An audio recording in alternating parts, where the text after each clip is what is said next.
من الشيطان الرجيم بسم الله الرحمن الرحيم الحمد لله الذي نور قلوبنا بولاية محمد وآل محمد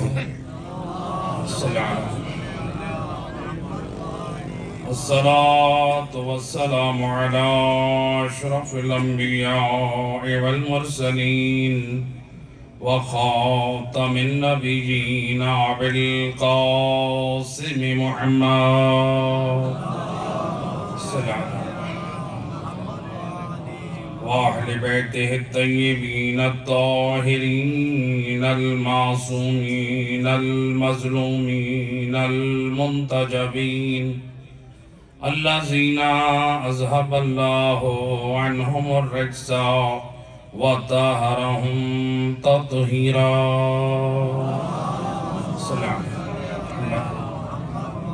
ولعنة الدائمة على أعدائهم أجمعين من يوم ظلمهم إلى يوم الدين أما بعد فقد قالت فاطمة الزهراء سلام الله عليها حبب إلي من دنياكم ثلاث تلاوة كتاب الله والإنفاق في سبيل الله والنظر إلى وجه رسول الله صلوات على محمد.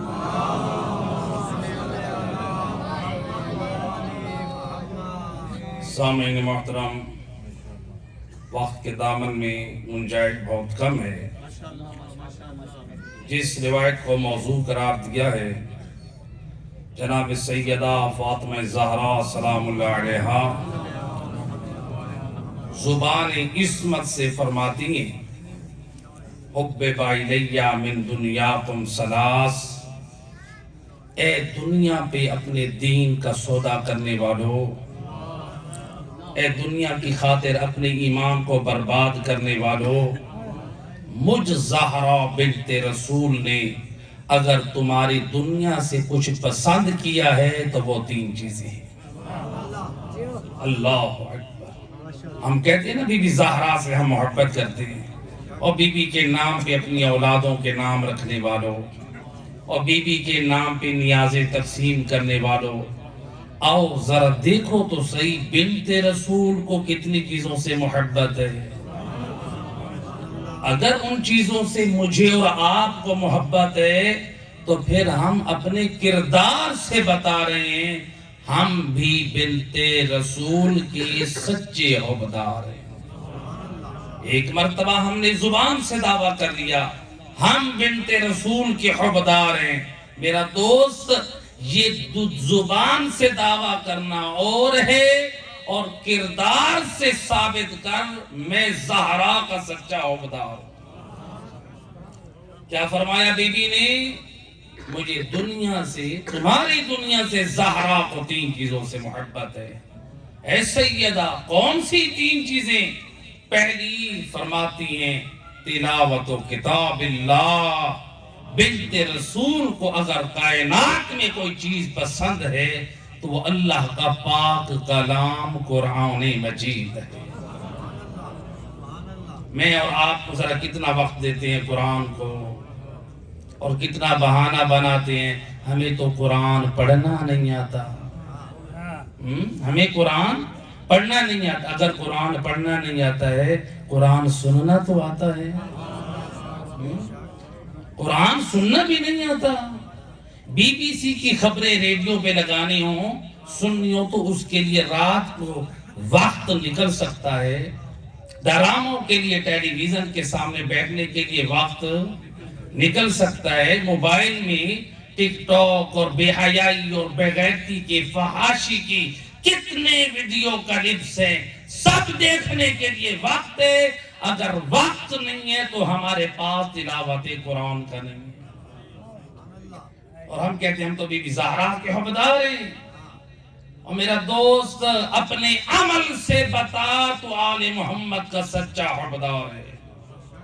اور تو اس گھرانے سے جڑا ہے تو اس گھرانے کا حقدار ہے کہ جب اس گھرانے کا کوئی کائنات میں آیا علی حیدر کرار، تو آغوش رسالت میں 3 دن کے تھے علی حیدر کرار، تو علی نے نبی کے ہاتھوں پہ قرآن سنایا۔ علی نے قرآن سنایا یا نہ سنایا؟ نبی کے فضائل سنا سکتے تھے، علی اپنے فضائل سنا سکتے تھے۔ علی نے نہ نبی کے فضائل سنائے نہ اپنے فضائل سنائے، قرآن سنا کے بتا دیا، او علی والو تب تم کامیاب ہوگے جب تمہاری زندگی میں تلاوت قرآن ہوگی اور اس کے مطابق زندگی ہوگی۔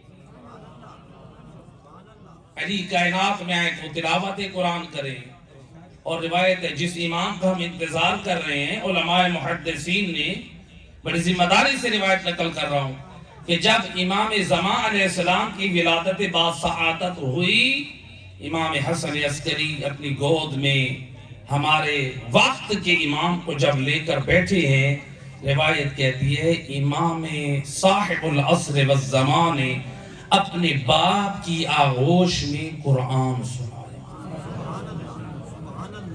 میرا اور آپ کا پہلا اور آخری امام قرآن سنائے، اور ہم کہاں ہیں؟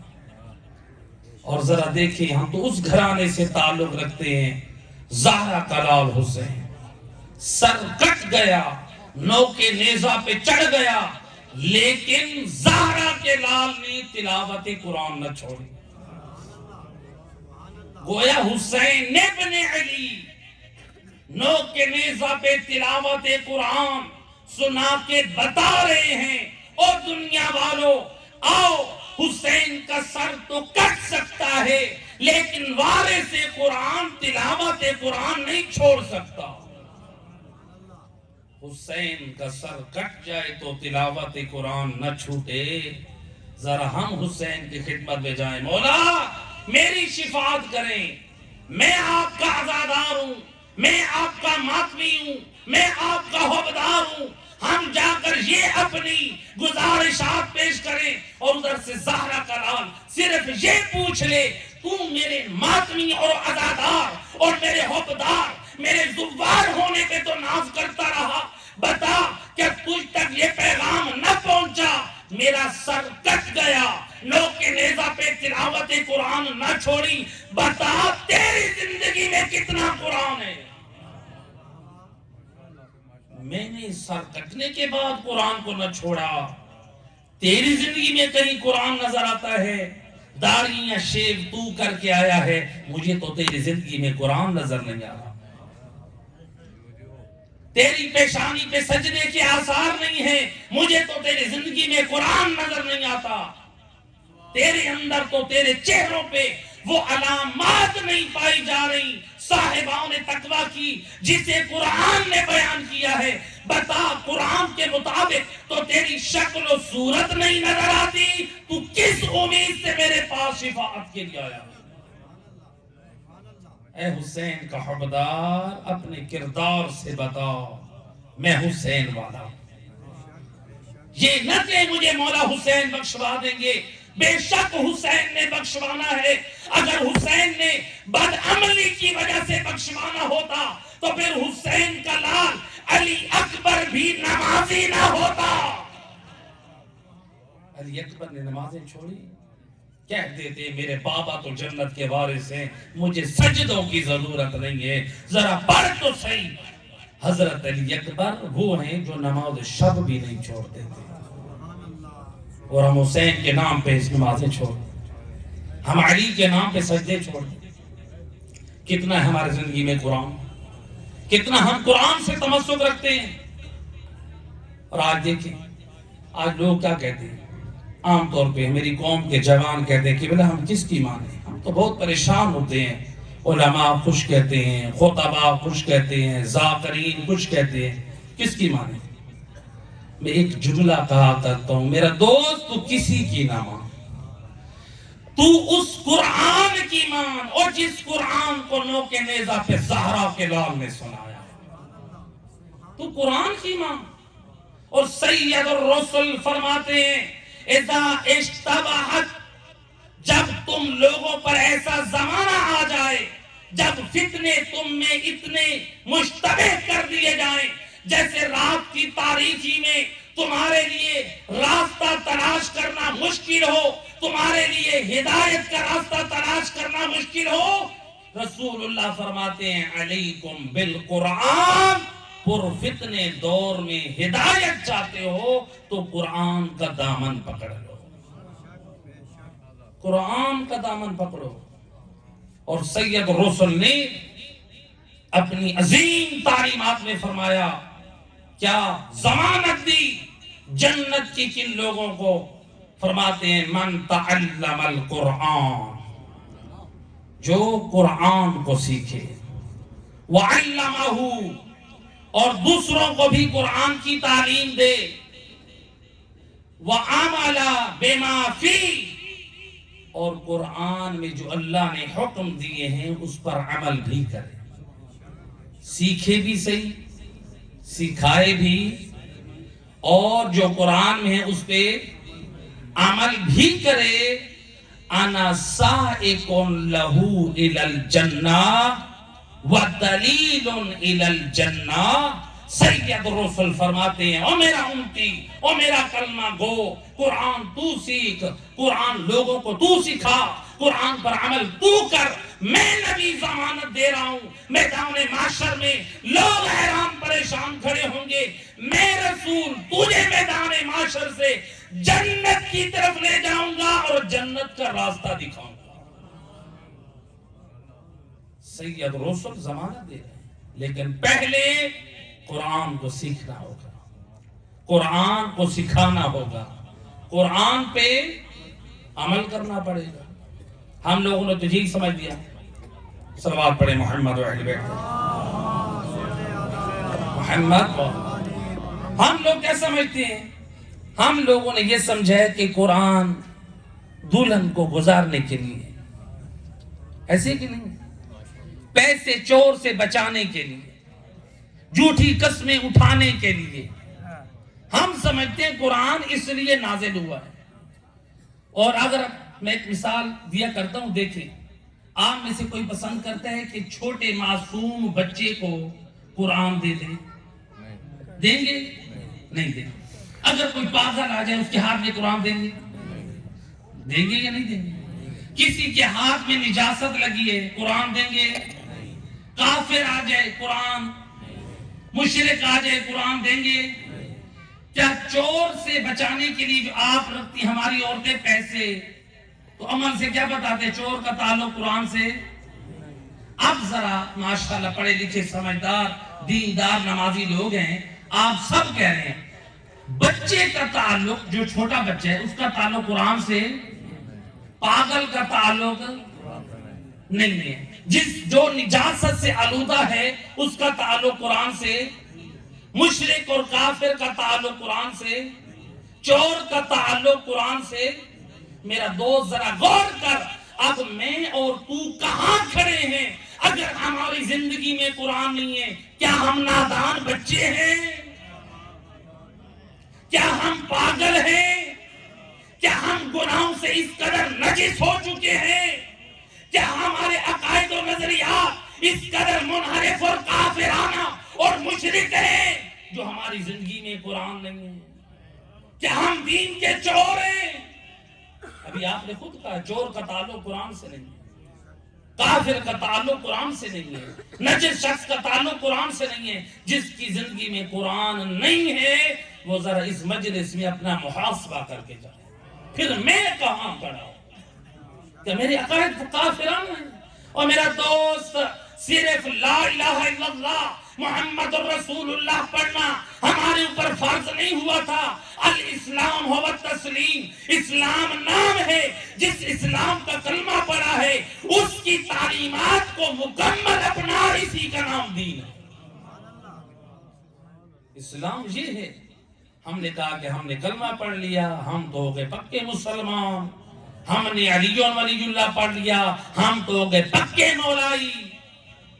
مولا علی کیسے تھے؟ مولا علی کا کردار بھی دیکھیں اور اپنا کردار بھی دیکھیں۔ آپ لوگ جو ہیں مثلا مثال کے طور پہ بحث میری کہیں اور نہ چلی جائے. صلوات پڑھے محمد و اہل بیت صلی اللہ علیہ محمد و آلہ. لہذا پہلی چیز، وقت کے دامن میں گنجائش نہیں، مختصر کو پہلی چیز تھی بی بی زہرا کو کیا پسند ہے؟ قرآن. اس لیے فرماتی تھی، وقت بہت کم ہے، بی بی فرماتی ہیں اے ابو الحسن جب میں دنیا سے رخصت ہو جاؤں میری قبر پہ تلاوت قرآن کرنا. اللہ اکبر. زہرا کو تو اتنا ان سے قرآن سے، اور ہم کہاں کھڑے ہیں. دوسری چیز کیا فرمائی؟ وَالْإِنفَاقُ فِي سَبِيلِ اللَّهِ. مجھ زہرا کو اللہ کی راہ میں خرچ کرنا یہ بڑا پسند ہے. مدرسے دینیہ میں سعادت مند ہیں، اللہ نے آپ کے علاقے میں ایک دینی ادارے کو قائم کیا ہے. میرا دوست، سخاوت کبھی واجب ہوتی ہے، کبھی سخاوت مستحب ہوتی ہے، کبھی سخاوت حرام ہوتی ہے. سخاوت حرام بھی ہے. کب ہے حرام؟ جب آپ لوگوں کو شراب پلائیں. سخاوت تو کر رہے ہیں، یہ حرام کر رہے ہیں. جب آپ حرام کے کام کریں، اپنے بچوں کی خوشی کے لیے شادی پہ آتش بازی کر کے غریب کے گھر کھانا بھجوانے کی توفیق نہیں ہے، بچے کی شادی پہ آتش بازی کے لیے پیسے ہیں. مدرسے دینیہ میں امام زمانہ کا علم حاصل کرنے والے کے لیے کھانا کھلانے کے لیے 500 روپے مدرسے میں نہیں دینا، ڈھولی کو ہم پتہ نہیں کتنے پیسے لٹا رہے ہیں. بتا کس کے ساتھ اپنی محبت کے اظہار کر رہا ہے؟ الانفاق. یہ حرام کی سخاوت ہے جو ڈھولی پہ نچھاور کر رہے ہیں، جو آتش بازی پہ کر رہے ہیں، یہ جو جوا کھیل رہے ہیں، جو شرابیں پلا رہے ہیں، یہ حرام سخاوت ہے. واجب سخاوت کیا ہے؟ یہ خمس اور زکوٰۃ دینا، یہ واجب سخاوت ہے. مستحب سخاوت کیا ہے؟ مستحب سخاوت یہ ہے آپ دفع بلا کا صدقہ دیں، مدرسے دینیہ کو سپورٹ کریں. آئیں جہاں پر مولانا صاحب کے اپنے بچے نہیں ہیں، یہ امام زمانہ کے سپاہیوں کی کفالت کر رہے ہیں.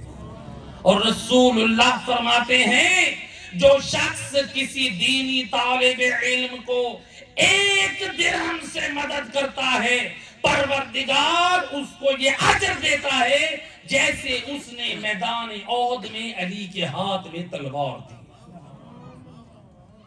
لہذا انفاق فی سبیل اللہ. روایت کہتی ہے جناب فاطمہ زہرا جو فدق کی کمائی آتی تھی، جس ہر مہینے 70,000 سے لے کر 1,20,000 تک درہم ہر مہینے آتی، بی بی فاطمہ زہرا کیا کرتی؟ چمڑے کی چٹائی پہ بیٹھ کے غرباء اور فقراء کی تھیلیاں بناتی تھی، ضرورت کا گھر رکھتی تھی، باقی اللہ کی راہ میں خرچ کرتی. آخری جملہ، وَالنَّظْرُ إِلَىٰ وَجْهِ رَسُولِ اللَّهِ.